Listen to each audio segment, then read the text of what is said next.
Hello friends, নতুন আরেকটি ভিডিওতে সবাইকে স্বাগত। আমরা সবাই জানি গত 22শে জুন বাংলাদেশ রেলওয়ে থেকে তাদের রেল টিকিট কাটার জন্য নতুন অ্যাপ্লিকেশনটি লঞ্চ করেছে, আর যার নাম রেল সেবা। তবে অ্যাপ্লিকেশনটি লঞ্চ করার পরেও আমরা গ্রাহকরা যারা গুগল প্লে স্টোরে সার্চ করতেছি তারা কিন্তু অ্যাপ্লিকেশনটি পাচ্ছি না। তবে আমরা রেল সেবা অ্যাপ্লিকেশনটি গুগল প্লে স্টোরে সার্চ করলে এর বিপরীতে একাধিক ফেক অ্যাপ্লিকেশন কিন্তু আমাদের সামনে আসছে, যার কোনোটাই অফিসিয়াল রেল সেবা অ্যাপ্লিকেশন নয়। তবে এই সমস্যাটির মূল কারণ হচ্ছে নর্মালি গুগল প্লে স্টোরে কোনো অ্যাপ্লিকেশন পাবলিশ করার জন্য যেদিন সাবমিট করা হয় তারপর থেকে 7 থেকে 15 দিন লেগে যায় অ্যাপ্লিকেশনটি প্লে স্টোরে পাবলিক হওয়ার জন্য। যেহেতু বাংলাদেশ রেলওয়ে 22 তারিখে অ্যাপ্লিকেশনটি লঞ্চ করার পরেই কিন্তু তারা সাবমিট করেছে গুগল প্লে স্টোরে পাবলিশ করার জন্য।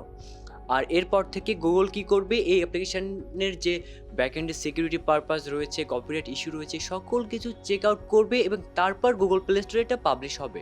আর যেটার জন্য এখনও প্রায় 10 থেকে 12 দিন সময় লেগেই যাবে। কাজেই আপনারা যারা গুগল প্লে স্টোরে অ্যাপ্লিকেশনটি সার্চ করছেন কিন্তু তারা পাচ্ছে না, তারা হতাশ হবেন না, কারণ কয়েকদিনের মধ্যেই গুগল প্লে স্টোরে অ্যাপ্লিকেশনটি পাবলিশ হয়ে যাবে এবং তারপর থেকে আমরা অ্যাপ্লিকেশনটি ব্যবহার করতে পারবো। আর যতক্ষণ না পর্যন্ত অ্যাপ্লিকেশনটি গুগল প্লে স্টোরে পাবলিশ হচ্ছে ততক্ষণ পর্যন্ত আমাদের ধৈর্য ধরতে হবে, কারণ তার আগ পর্যন্ত আমরা ওয়েবসাইটের মাধ্যমেই শুধুমাত্র রেল টিকিটটি কাটতে পারবো।